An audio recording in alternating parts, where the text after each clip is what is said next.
Ayan! Hello! Hi! Magandang umaga po sa ating lahat. Ako, muna palakpakan tayo. Ako, kinaayan na ako Diyos kayo. Okay, in order ko kayo. Haan man ako mamayan iterason. Tapay nga nagkitimbita tayo. Ako tatarabigahan. Nga, still, we have a lot of things to thank for. Ako niya, panagyaman tayo na unay. Ako, kinaayan na ako Diyos kayo. Tati ka na ito, magpagana tayo. Habang may bukas, may pag-asa. Ako habang may bukas, habang may buhay, ako niya may pag-asa. Taan mo tayo ako na dedicated release in medical and burial assistance. So, medyo bigyan na to ada terasan ako nga, diba, haan nga mayat, kanagay gano'n, baka dito pasyente yung hospital, ada tagkas kasakit, and of course, ako niya burial. At ako iti member, iti pamilya, ayat na ganyan, kabarangay, ako nga po usay, but still, ako niya, palakpakan tayo ako, dinayari nga ako gusto tayo. Adat po tayo, kaya na, madami pa ako ako na tayo nakapagnakan, nirig na kani ako Diyos, kagdakal na panagyaman, ako dinayari ako Diyos tayo. And of course, ako, iti partner ko ako when it comes to delivery of social services.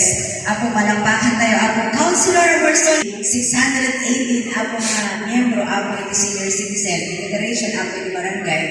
Ana ako niya hapde ang natatyo kami.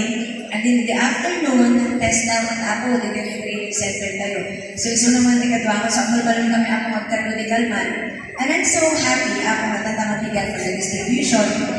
Ako iti assistance to individuals in crisis situation that adat ni Paradisunan. Palakpakan tayo ako, Counselor Marcelo Pinto. Ako makailan tayo, tatanana, manumanang ating ko, naimbag, mabigan tayo amin ako, awan labas na. Happy Fiesta, San Nicolas! Now, happy Fiesta! So tomorrow, ako is the start, ako iti week-long celebration tayo, ako iti Fiesta. So we'll start tomorrow, ako with the Farmer's Day, and then Sabado, ako is the Grand Parade, Sunday, ako is the opening the Mayor's Cup, Monday is the Children's Day, Tuesday is Senior Citizens Day, Wednesday is Drum and Lyre, and then Thursday, ako, anong excited dyan di bingo. Yan po nang ala kayo ako di cardio. Sinabi talaga kayo ako di bingo. Kasi sa ako di, look forward ako di request tatay mo, wala na talaga naragsak na ako di bingo. So anyway, ako this morning, ako niya, actually tayo ako niya di topic, o niya agenda na pagkagat tayo ako na nakabigan.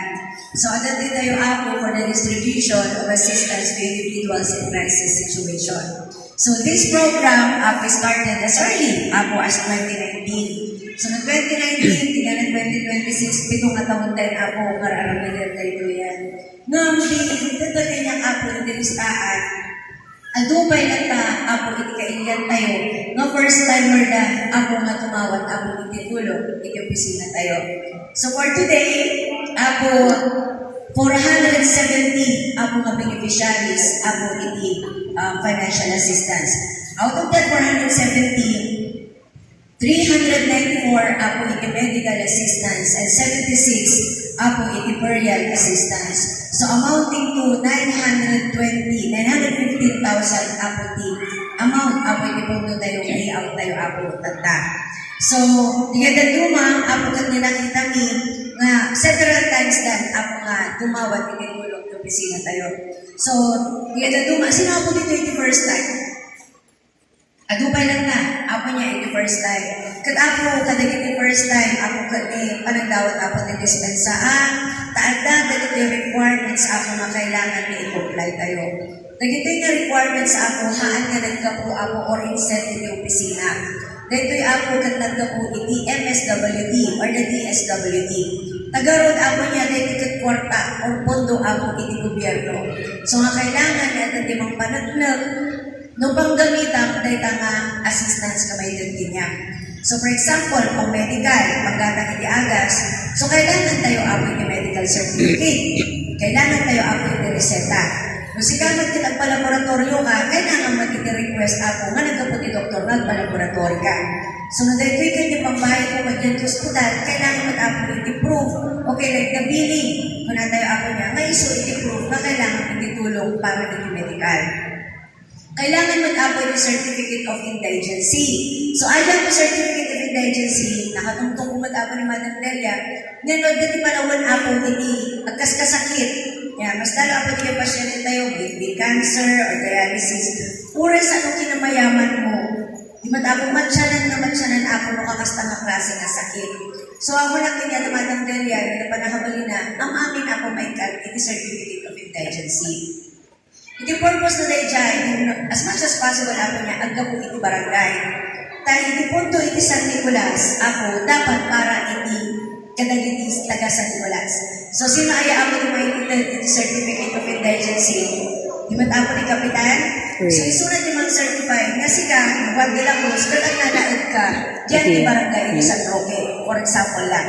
Nga po, tanno, maiwasan tayo, abutan, sir, kaya din naman. Di ba, yun din educational assistance tayo, with all humility, ano gamin ako matigiti assistance na may dito ako tiili tayo. So, di mang mangyari, di na tumaako nga sa balik ay iin. Kung may damotag-apply, nga ako paadasan mga damot ako di medical assistance. Nung naman namin ako nga, for example, taga-natividad mo na ito, taga-saktural mo na ito, sa balik ay iin, automatic na dyan ako nga na ka. Na dapat na punto tayo para lang ako nadalitin taga San Nicolas. Okay?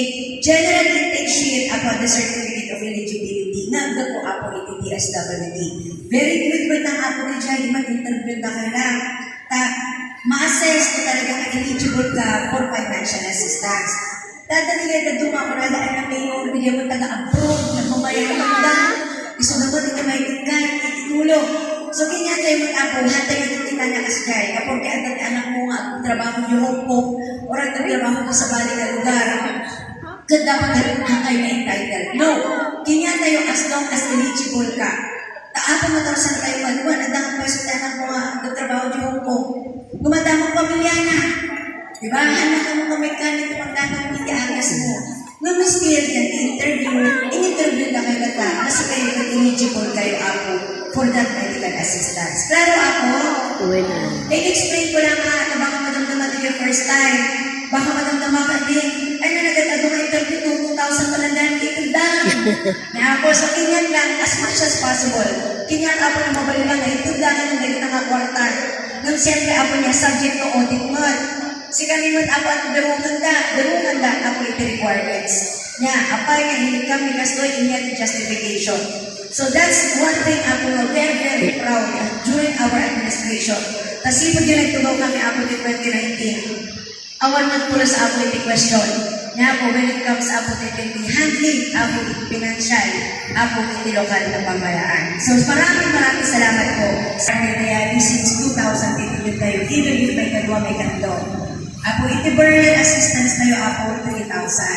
Okay, nung anda ako tayo mas dating nga tayo na iti-builda, umabot ni 200,000, 300,000, 500,000. Kano kasi ako, medyo ang layo magpasin ako iti lokal na pamahalaan. Nga po, tabaka madamdama, apay na isika, kahit 2,000 na tayo na siya, 1,000, ako masiguro kahit ako may sakit, isukat na yung sakit mga dialysis. Diba? Tagulang ako nga, mas nakakita maawag mo ka, mas nakakita mo ang sakit mo. Diba? Mas nakimarin na ulaw-ulaw lang. Diba ako, kesa mas na nag-texted. So, i-explain ko lang, tabak madamdama, tani ako 470 kayo, at nagtaapot niya ang kadwa, ang kabaranggayan. Ako nga nagsabay ng may titoy, kapag madamdama ka na dito ng peraan din sobre, at ako kinami malasakit na ako, kayo mag-buura. Na po, it doesn't mean that Dr. Tintin mas kay kayat me. Ako, nakapasok tayo. Diyan so, gano'n natin anong ako mag-umawat tinitulugan. But anyway, on top of the financial assistance, sino ako dito, hindi makadaw-dawat hindi agas, hindi ang opisina. Di ba lang? Okay, very good. Palapakan kayo ako na nagtutang mga ala-agas dahil. Okay.